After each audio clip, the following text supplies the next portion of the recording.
February the 25th, 1945, Tokyo Bay. The morning sky was painfully clear. A pale winter dome streaked with threads of white that stretched from horizon to horizon. At first they looked like cirrus clouds, too high, too thin. Then came the tremor, a low drone at the edge of hearing, growing in waves until even those on the streets below felt windows hum in their frames. From an observation post outside Yokohama, a Japanese lieutenant raised his binoculars and saw them, silver specks glinting more than 30,000 feet above the mainland. They moved without formation breaks, deliberate, immense, unreachable. Anti-aircraft gunners on the coast turned their barrels upward but held fire. Their shells could not climb that high. The altimeters spun out before the reach. The bombers, each as heavy as 10 Zeros, passed serenely overhead, contrails twisting like brush strokes across the cold blue. Miles below, young pilots waited for scramble orders they already knew were useless. Engines of Nakajima, Ki-44 and Kawasaki Ki-61 fighters screamed at full throttle, but within minutes the needles red-lined. The B-29s never descended. From their cockpits, they seemed to hang in another world, unmoving, untouched, godlike. For Japan's airmen, that was the moment of realization. Their war, once fought in duel and daring, had entered a sky they could not follow, and hovering above them, the Superfortress era had begun. The question that would haunt Tokyo's ashes was how such altitude had become destiny. Long before the silver silhouettes crossed Japan's horizon, its leaders had believed altitude itself was allegiance, that Japan's faith in the air could shield an empire. In 1941, when the Pacific War erupted, imperial pilots flew aircraft that embodied agility, daring, and craftsmanship. The Mitsubishi A6M Zero, so light it seemed to rise by will, conquered skies from China to the Coral Sea. By 1942, Allied pilots knew well the sensation of being outturned, outclimbed, and outnumbered. The myth of invincibility was born in that thin air above the Philippines, Singapore, and Java. But myths decay faster than metal. By the summer of 1943, the Zero's thin armor and fuel tank design became liabilities against advancing American technology. The sky that had once rewarded maneuver now demanded altitude, speed, and endurance. Realms where Japan's finely tuned fighters could not follow. The American air campaign, still embryonic in concept, centered on a single ambition: destroy the industrial core of Japan without landing on her soil. It was audacious, even naive, until engineers in Seattle began assembling a machine that dwarfed imagination itself: the Boeing B-29 Superfortress. It was the answer to a logistical dream and an engineering nightmare. To cross the world's largest ocean and deliver destruction to its opposite shore, the United States needed not bravery, but physics. The B-29's success was written in equations rather than slogans. It boasted a maximum range near 4,000 miles, cruising speeds above 350 mph, and a pressurized cabin that could keep its crew alive at altitudes exceeding 31,000 feet. Where earlier bombers staggered at such heights, engines gasping for oxygen, the B-29's turbo-superchargers fed its Wright R-3350 engines the power of entire factories. Each plane's construction consumed more aluminum than a destroyer's hull. A flying metropolis armed with remote-controlled 50-caliber turrets directed through gyroscopic sights. Even before combat, the Superfortress embodied a new frontier of warfare, war conducted from stratosphere to sea. While Japan pivoted desperately to defense, its production capacity shrank under blockade. Factories scattered across the empire operated under blackout conditions. Fuel supplies, once the bloodstream of naval expansion, now entered triage. Every drop had to choose: a tank, a ship, or a squadron.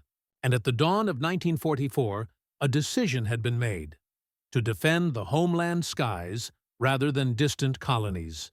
In Washington, American planners reached the same conclusion from another direction. A memorandum in early '44 from General Henry Hap Arnold to General Curtis LeMay outlined a new offensive arm. The 20th Air Force, created specifically to wage strategic bombing against Japan itself. No precedent existed. The Empire's cities lay thousands of miles from any Allied airbase, protected by sheer geography. And yet, as U.S. industrial output peaked, these barriers began to collapse through logistics and imagination. From Great Bend, Kansas, to Wichita and Renton, rows of factory workers, many women barely 20, riveted and welded future clouds of polished aluminum.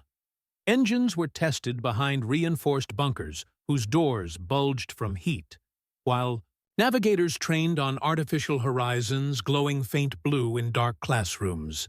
The entire project, codenamed Matterhorn, planned to base B-29s on forward positions in India and China, stretching supply lines like nervous systems across the Himalayas. By mid-1944, initial sorties left fields near Calcutta and Chengdu, lumbering over the hump, the mountain airspace of the Himalayas that swallowed cargo planes in icy turbulence. The B-29s that did arrive over Japan proved the machine's potential, but also revealed its curse: fuel starvation, unpredictable engines, and maintenance demands that devoured manpower. For every plane that struck Tokyo, 9 others required overhaul. Success was measured not in craters, but in lessons. Still, news filtered to Japan's intelligence officers describing a machine that operated at heights yet unseen.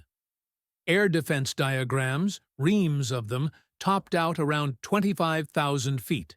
At meetings of the Army Air Defense Headquarters in Tokyo, one colonel reportedly lifted his ruler and drew a blank line above the chart.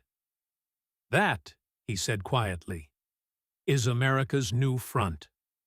Within months, that blank space would fill with contrails, and with disbelief.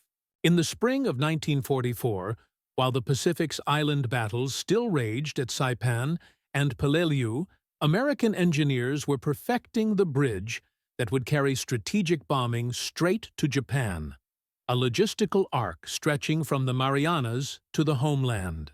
The capture of Saipan, Tinian, and Guam that summer transformed isolated coral islands into the most valuable airfields in the world. Before a single runway was poured, Seabees cleared jungle, leveled volcanic rock, and extended airstrips more than 2 miles long, each designed with one machine in mind: the B-29 Superfortress. On these new forward bases, the future of aerial warfare took shape. Rows of B-29s stood wingtip to wingtip on blistering runways, their aluminum skin shimmering under Pacific sun. Crews rehearsed missions with a precision bordering on ritual. Pilots studied celestial navigation charts. Radar operators practiced in mock cockpits fitted with the world's first airborne analog computers. In maintenance bays built from bamboo and tarps, mechanics rebuilt engines still unfamiliar, even to their manufacturers. The cost of this preparation was staggering. Each B-29 averaged $600,000, equivalent to 20 P-51 Mustangs or 2 Sherman tanks. Yet American output concealed extravagance within normalcy. While Japan rationed bicycles, the United States built 1,000 Superfortresses before year's end. Japan's air defense network could not keep pace. Radar stations scattered across Kyushu and Honshu relied on early warning sets modeled after German systems already obsolete by 1943. The Army's best interceptor, the Nakajima Ki-84 Hayate, had a theoretical ceiling of 38,000 feet, but few engines could sustain that climb. Pilots trained hard, but fuel scarcity restricted air hours. Veterans of China and Burma warned that altitude combat drained more than machines. It starved men of oxygen, of spirit. And beyond biology lay structure. Japan lacked the radar-directed interception system that Britain had pioneered in 1940. Commanders watched huge blips appear on scopes, only to lose them minutes later as B-29s passed overhead unseen. The Zero's age of dominance had shrunk to a single line, the edge of visibility between contrail and impossibility. By autumn 1944, the 20th Air Force initiated full operations under a new commander, Major General Curtis E. LeMay. At 37 years old, he carried both the analytical mind of an engineer and the blunt will of a commander unfazed by shock. His first mission from the Marianas that November targeted Tokyo's Nakajima Engine Works. Hundreds of B-29s rose from humid airfields before dawn, climbed into jet stream winds no one then fully understood, and droned north for 9 hours. When they reached the mainland, Japanese searchlights combed the sky but caught nothing. Bombs released from 30,000 feet fell for 2 minutes before contact. From the ground, there was no warning, only the hollow percussion of detonations and the faint glitter of metal drifting in the stratosphere. For Japan's defending squadrons, the encounter was humiliation wrapped in awe. Pilots of Ki-44s scrambled from bases near Yokota and Hamamatsu, climbing until engines overheated and canopies iced from internal condensation. Their guns jammed at altitude. Their rounds, once lethal through dogfights, now scattered harmlessly. Anti-aircraft crews marked each miss by stopwatch, aware that their shells burst thousands of feet too low.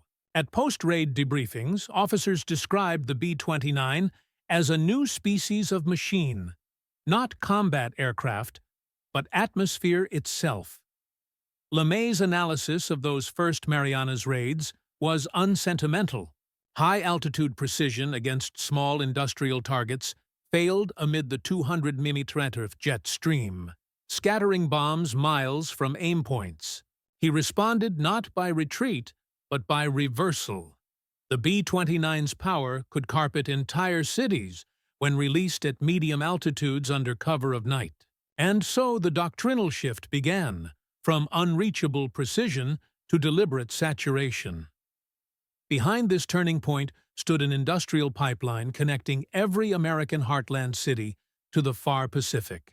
Wichita built the bodies, Cleveland machined the turrets, Bethlehem poured the aluminum. A single mission from Tinian consumed 2.7 million gallons of fuel. New tankers stitched across oceans simply to feed these flights. From warehouse loading to pilot liftoff, efficiency had become the defining American weapon. Japanese officers who intercepted captured technical manuals of the B-29 called it a flying factory sustained by another factory. By early 1945, detachment and despair simmered within Japan's Air Defense Command. Every countermeasure attempted, cloud cover, night interception, barrage balloons, dissolved under reality's altitude. Young cadets were instructed that the enemy flew from beyond the world of men. It was not hyperbole. It was geography.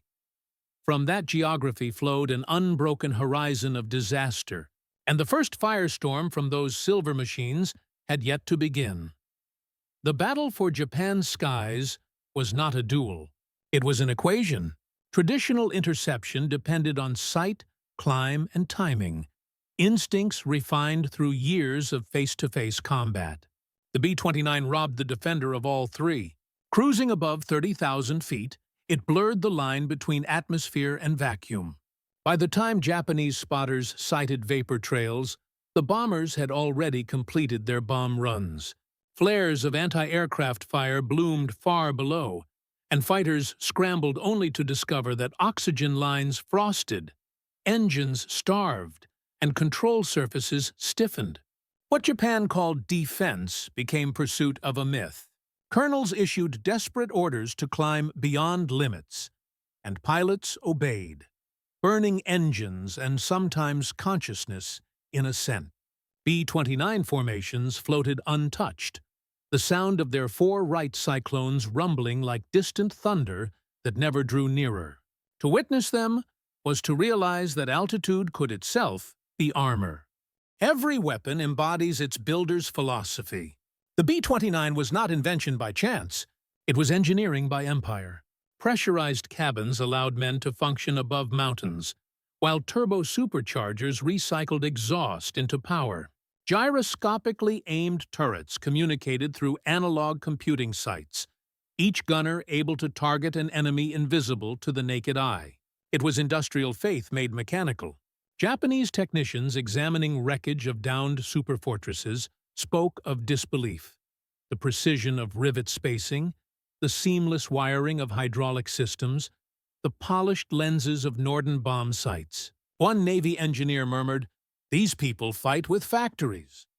Meanwhile, Japan's own prototypes relied on handcraft and improvisation, elegant but fragile. In an age drifting toward automation, craftsmanship could no longer compete. The B-29 symbolized an evolution of war from bravery to systems management, a technology that replaced courage with consistency. High altitude masked neither fear nor fatigue. B-29 crews endured 10 to 14-hour missions in sub-zero cabins, oxygen masks iced with vapor, instruments rattling under constant vibration. Their world existed in shades of gray, the glow of radar scopes, the frozen glaze on windows, the dull metal of thermos flasks passed hand to hand. When flak did burst near formation, crews often heard it as hollow pings, distant and eerie. They joked about being clerks with wings, but every return to base carried the same silence, a ritual counting of aircraft that failed to land. Below, Japanese towns already burning looked less like victory than like erasure. Even among hardened aviators, few expected to outlive more than 20 missions. Human endurance had become the quiet currency of distance. Japan's skies became laboratories of arithmetic. Each downed bomber cost millions. Each downed fighter, resources Japan could not replace. The calculus favored production. American foundries operated day and night, pouring aluminum as if refueling planets. Ship convoys delivered engines faster than sabotage could sink them. At Mitsubishi and Nakajima, engineers sketched new interceptors, the Kai-87, the J-7W Shinden, craft that, on paper, could reach 40,000 feet. But steel shortages and bombing delays kept them grounded. Factory walls rattled as sirens warned of another formation approaching from the southeast. The hums of enormity. The empire of craft had met an enemy governed by assembly lines whose strength resided not in design brilliance, but in reproducibility. For Japan, no amount of invention could offset hunger. For America, abundance made caution unnecessary. Industry had devoured uncertainty and turned it into altitude. General Curtis LeMay arrived in the Marianas with one principle: efficiency does not fear change. After early raids scattered in jet stream winds, he ordered a doctrinal inversion: strip the bombers of most guns, load them with incendiaries, and fly lower at night. If altitude granted impunity, descent would convert it into annihilation. His crews objected. Surviving above 30,000 feet felt safer than navigating the fire below. LeMay's answer was arithmetic again. Greater loss, shorter war. As Tokyo prepared to sleep on March 9, 1945, the price of that calculus would ignite the capital. With all angles converging, from technology through leadership, the war in the air approached its breaking coordinate, where altitude and fire would finally meet. Inside Japan's command centers at Tachikawa and Hamamatsu, frustration bordered on disbelief. Radar blips appeared beyond ceiling range and vanished before interceptors reached them. Reports from field pilots read like confessions. Enemy too high, too fast. Anti-aircraft gunners sketched parabola after parabola, trying to align firing tables with impossible altitude. In white-painted bunkers, mathematicians recalculated fuse settings that burst safely below their targets. Some officers proposed suicide climbs, ramming sorties against formations they couldn't reach by gunfire. For young men trained in a creed of personal valor, the notion of mechanical invulnerability was intolerable. Each safe American crossing seemed sacrilege. Religious metaphors filled combat diaries. "The gods of metal walk our skies," one pilot wrote after watching tracer fire fade into nothingness. By year's end, despair had replaced reverence. Air defense had become ritual rather than resistance. When LeMay's low-altitude incendiary raids began, altitude exchanged mercy for effect. Fire erased precision. The defenders could now reach the bombers, but at cost unbearable. Civilians bore the strategy's fulfillment. Pilots on both sides felt the inversion. The higher moral ground now lay depths below them. American crews understood their mission as necessity, not vengeance. Japanese civilians saw the heavens, once domain of poets and spirits, transformed into a furnace. The same shock found earlier among pilots now settled over entire cities. To stand beneath hundreds of glowing domes of flame descending from invisible aircraft was to witness the mechanization of apocalypse. War, lifted so far into the air, had lost all negotiation, but one: endurance versus extinction. For Japan, battlefield defeat had often carried beauty, a warrior's gesture against inevitability.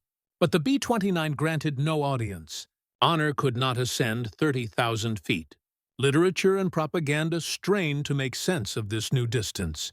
Newspapers spoke of ghost bombers defying weather and spirit. In schools, children practiced bucket brigades during drills, chanting to keep fear away while unseen squadrons crossed continents. Western aircraft names populated conversations like foreign stars. Mustang, Fortress, Lightning, each symbolized a realm of production and modernity that wartime Japan could admire even as it suffered beneath it. Beneath contrails of defeat grew first seeds of post-war fascination with technology. A quiet awareness that power now belonged to those who made systems, not swords. Among B-29 crews, tension existed between precision and anonymity. They rarely saw the people below, only the glow of impact through clouds. Returning airmen reported an emptiness that medals could not dispel, the mechanical reduction of killing into routine. Commanders mandated chaplains on base, acknowledging that altitude insulated not only bodies, but conscience. In Japan, survivors of each raid described the same numb awe. Bomb shelters filled with silence before collapse. Sirens could no longer outpace shock. It was war stripped of personal hatred, just process, perfectly functioning. Historians later called this emotional flattening the altitude effect. Violence purged of intimacy, tragedy conducted by machine tempo rather than human heartbeat. What unfolded in the skies of Japan foreshadowed an entire century. Industrial coordination had become the ultimate weapon. Every discipline, metallurgy, meteorology, manufacturing, coalesced in the B-29's wings. The war that began with propellers and courage ended with turbines and computers. Across the Pacific, German scientists observed from afar, realizing the next conflict would belong to those who controlled altitude, distance, and data. The Superfortress thus bridged eras, last of the bomber age, first herald of the atomic one. From its contrails trailed the faint outline of a new world kept in orbit by technology alone. And from these converging angles came the moment that rewrote warfare forever. When the sky above Tokyo turned from unreachable blue to crimson night, and even shock lost its voice. March 9, 1945, Tinian Island. 3 p.m., metal glinted under equatorial light as ground crews wrestled 500-pound incendiary clusters toward open bomb bay doors. The island felt alive with vibration. 400 B-29s would lift from its runways before dusk. Each aircraft bore new instructions handwritten by General Curtis LeMay. Altitude 5,000 to 8,000 feet. Formation abandoned. Target, Tokyo. What had once been a machine of height would now exploit gravity itself. At 4:30 p.m., the first engines rolled, propellers whipping coral dust into yellow fog. Pilots knew the arithmetic too well. If they flew low, Japanese radar and anti-aircraft could strike. If they climbed, the jet stream winds would hurl bombs off course. LeMay's orders permitted no compromise. "Burn the target's fuel," one navigator murmured, meaning wood, paper, and human breath together. Inside command huts, fuel officers checked manifests one last time. Each sortie would consume nearly 7,000 gallons of aviation fuel, the chemical measure of annihilation. Hours later, the Pacific sky turned black, its stars replaced by points of light that moved south in slow, geometric perfection. Tokyo lay under calm weather, visibility endless. Civilians tucked into futons as air raid warnings blared one final time, muffled by habit. Within minutes, the first Pathfinder planes opened their bomb bays above the Sumida River. Clusters of magnesium flares cascaded downward, blooming at street level into a daylight blaze against midnight. The city's heart began to glow. Then came the main wave. At intervals of 12 seconds, stream after stream of B-29s crossed the target zone from different compass points. They flew low enough that Japanese sentries could see their navigation lights and the red glare of open bomb bays. A roar thicker than thunder rolled across the Kanto plain as thousands of M69 incendiaries fell, canisters tumbling at terminal speed before bursting into jellyfire that clung to everything it struck. Wind built from its own heat, turning alleys into furnaces. Entire districts, small workshops, tatami houses, shrines, merged into a single convection storm visible 80 miles away. Pilots wrestling control yokes felt sudden updrafts push their planes like toys. Some squadrons reported altitude gains of 1,000 feet without throttle. Below, flames spiraled skyward in whirling towers, an artificial dawn as bright as day. Japanese fighter groups had scrambled, but the outcome matched math. At 8,000 feet in night turbulence, accuracy dissolved. Ammunition belts jammed. A few Kai-44s fired blindly through the glare, only to melt their own gun barrels from heat. Firefighting brigades collapsed under oxygen vacuum. Rivers boiled, wooden buckets igniting from radiant heat before they touched the water. Observers inside command bunkers wrote, "The city burned as if breathing." From the cockpit cameras that survived, shutter flashes captured a living map of orange flow lines, the shape of Tokyo's destruction. Near midnight, the returning streams banked toward the ocean under twin moons, one lunar, one man-made. Below, half of Tokyo smoldered in unbroken flame. LeMay's staff, calculating damage from aerial photographs at dawn, measured success not in factories hit, but in acreage consumed. 16 square miles, over 100,000 dead. Even hardened analysts looked away. Yet the general's formula had proven flawless. Fuel, rather than altitude, had broken Japan's defenses. The edge lay no longer in contrails, but in chemistry. In the days that followed, LeMay replicated the template across the archipelago. Nagoya, Osaka, Kobe, each reduced within hours. From 30,000 feet, these raids were numbers. From street level, they were weather. For Japanese pilots, the humiliation deepened. With each dawn patrol, they rose through columns of smoke only to find nothing to intercept, but ashes drifting at the tropopause.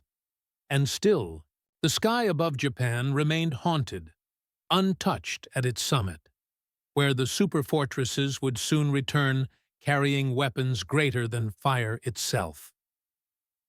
By June 1945, the arc of defeat visible from Tokyo reached every horizon of the Pacific. In a single season, The B-29 had rewritten the meaning of supremacy.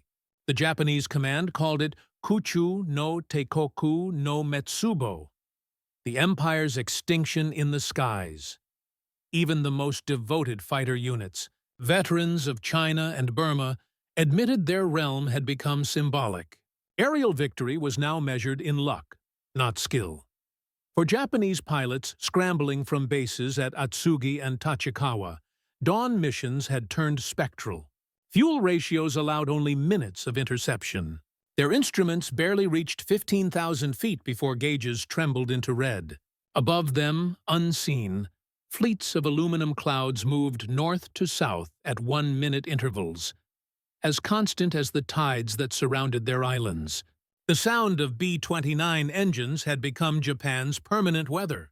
Even distant civilians could identify altitude by pitch alone. To a nation attuned to ceremony, the monotone hum of invulnerability felt like requiem. In the airfields U.S. crews called aluminum forests, the routine of apocalyptic efficiency continued with military detachment.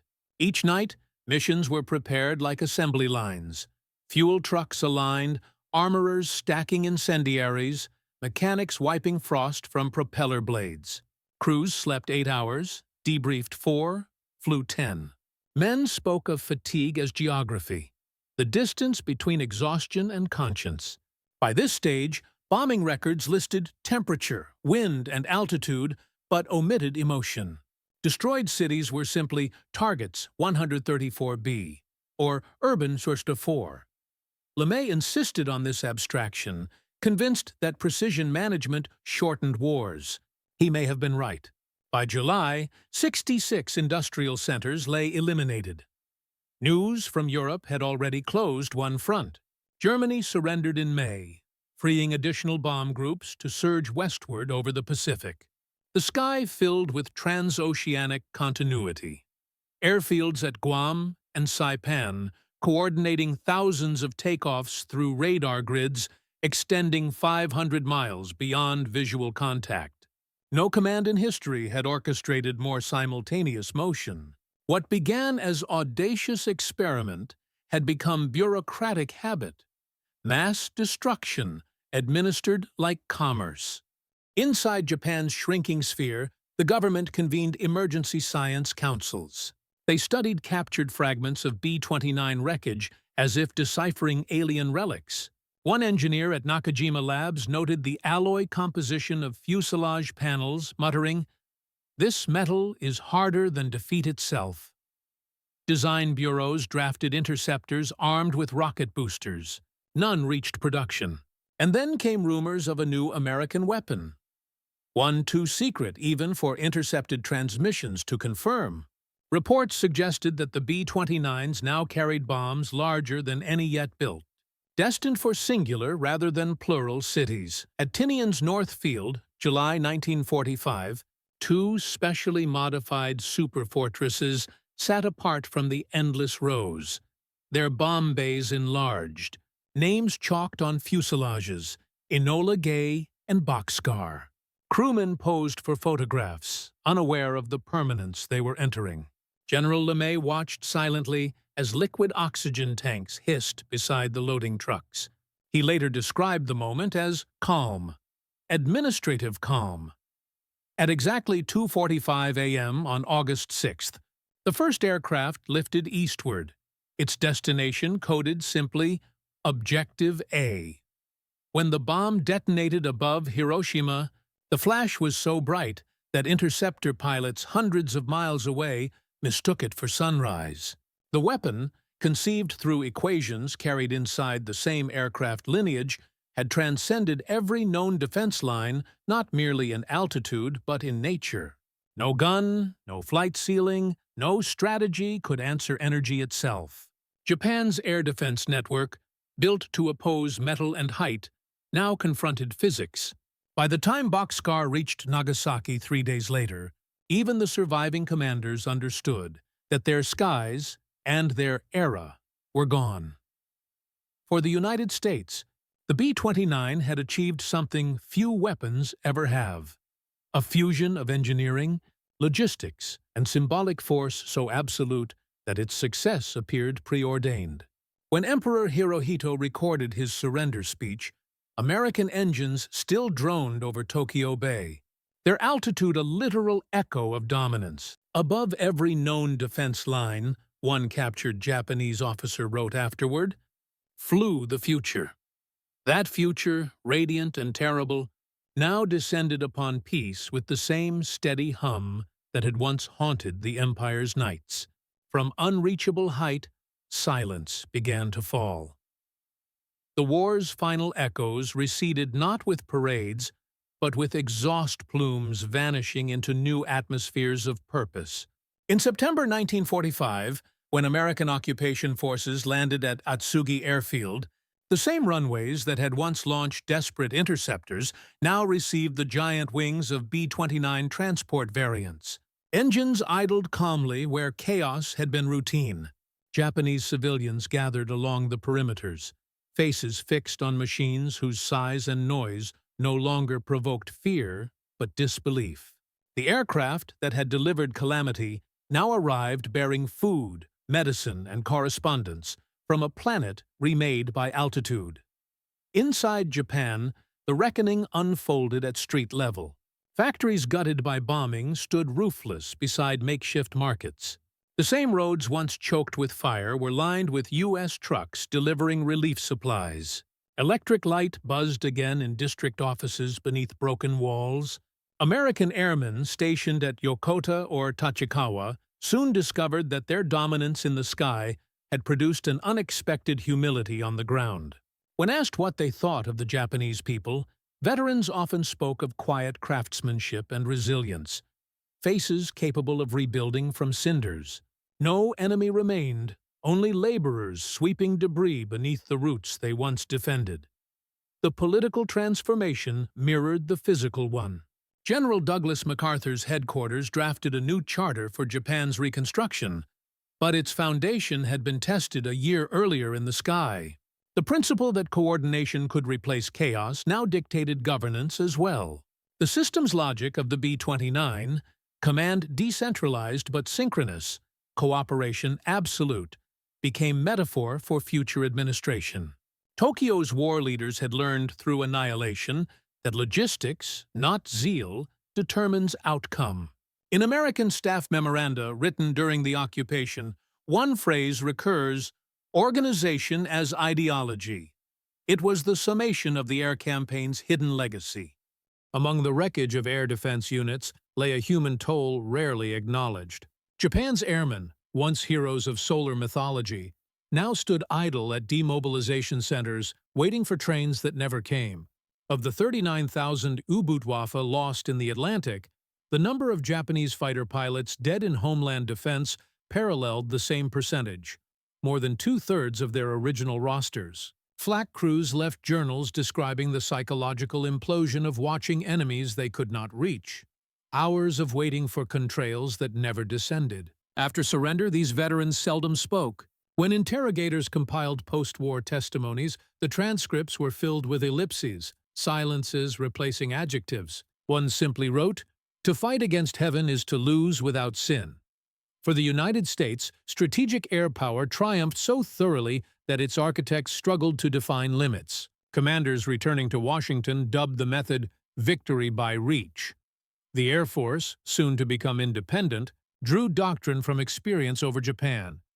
Wars could be determined without surface battles, provided engines, fuel, and information flowed together. Historians later observed that the lessons extracted from the Superfortress program seeded not only Cold War deterrence, but the very architecture of post-war technology, computing, jet propulsion, and long-range communication. The B-29 had been the prototype of globalization by force, yet behind strategic texts pulsed quieter reckonings. Aircrew survivors struggled with the arithmetic of conscience. Few doubted necessity, but many sensed isolation within triumph. Rows of campaign ribbons and discharge papers did little to silence memory. In Kansas and California reunion halls, veterans compared recollections. The metallic taste of oxygen at 30,000 feet, the glow of Tokyo still visible during return over the sea, the scent of burning lacquer drifting through ventilators. For them, Victory was tactile: smell, vibration, temperature, but never celebratory. They had inhabited the edge where efficiency meets erasure. At Tinian, abandoned hangars echoed with emptiness. Crew children of later decades would crawl through those caverns, unaware that their footsteps fell within the chambers that had once contained history's most consequential payloads. Salt air corroded the giant blast doors. Vines reclaimed the taxiways. But even in ruin, symmetry remained. The layout of 4 perfect parallel runways engraved into coral as if to outlast cloud and conscience alike. From orbit, satellites of another age would someday photograph them, relics of a moment when mankind had mastered both the sky and the means to vanish within it. Yet the story of that mastery was not concluded. Its shadow stretched into every subsequent doctrine and peace treaty. The aftermath of the B-29 was not silence, but dependence, the realization that future power would always reside in altitude. When 1946 dawned, the Pacific's wreckage had already turned into blueprint. The same logistical veins that had powered destruction, fuel convoys, flight coordination, trans-ocean communication, were instantly repurposed for reconstruction.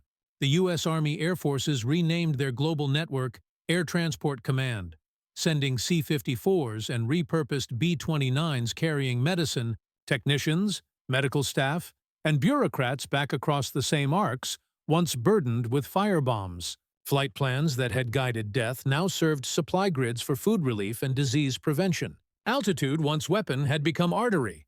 For Japan, each arrival of an American plane represented the paradox of defeat as instruction. The engineers who had studied wrecked superfortresses quietly dismantled surviving fragments again, this time to measure and learn. Aeronautics departments reopened under U.S. supervision.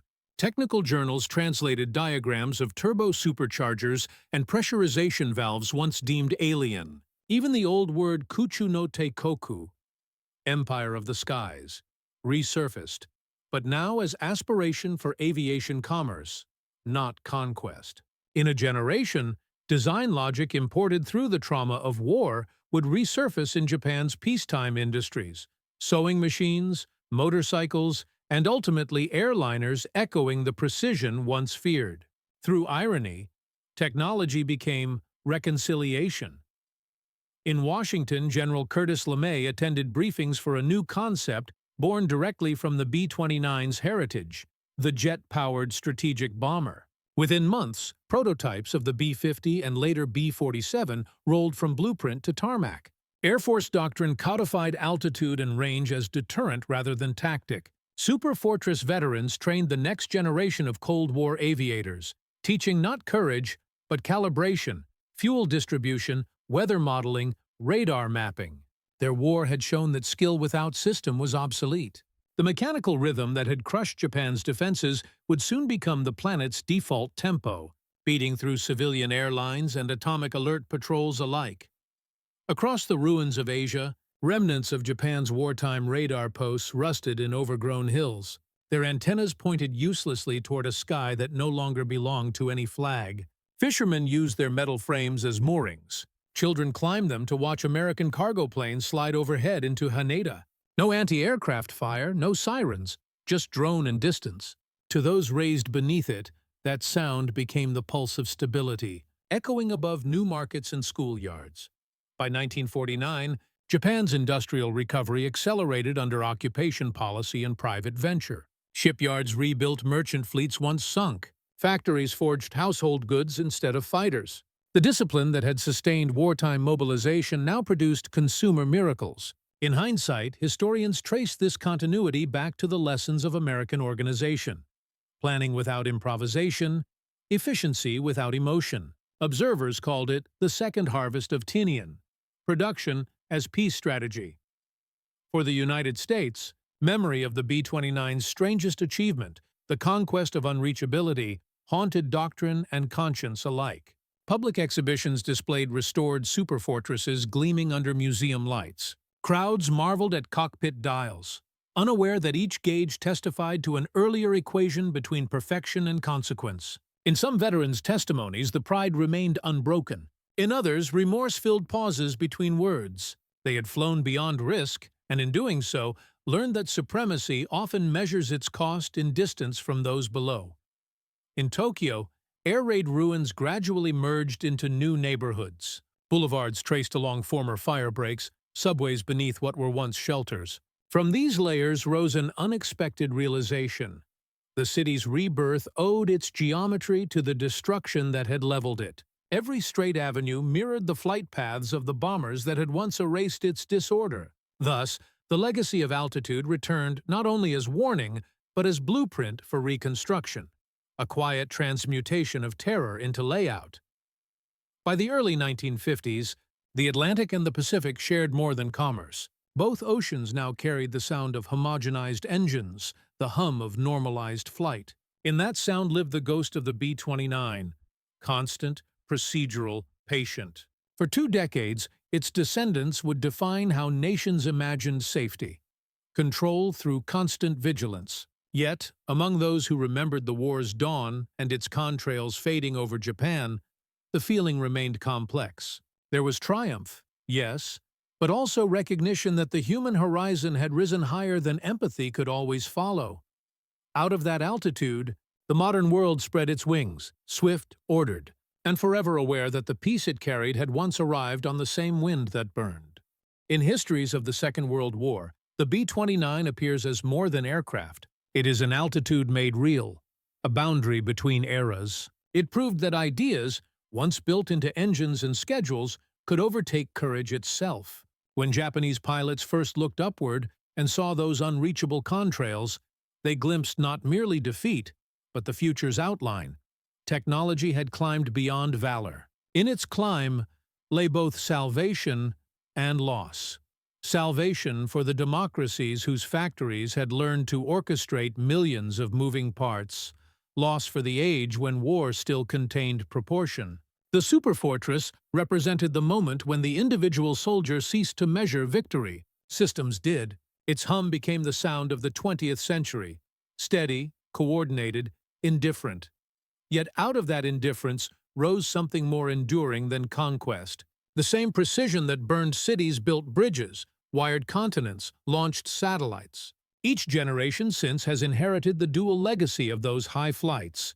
Our capacity to organize creation and destruction with equal mastery. Altitude remains our metaphor and our trial, to see farther without forgetting those below. So the contrails over Japan, once symbols of dread, became threads linking nations that now share the same sky in commerce and communication. The empire of air endures, but its purpose has changed. Today, every aircraft crossing oceans follows paths traced by the B-29, routes first carved through fire, now woven through peace. In the end, that is the paradox of the Superfortress. The weapon that conquered distance gave humanity its modern horizon, a sky no longer divided by fear, but defined by reach. And somewhere within that quiet altitude, the sound of endurance, the steady echo of engines that once flew above every known defense, still reminds us what it cost to touch the upper air.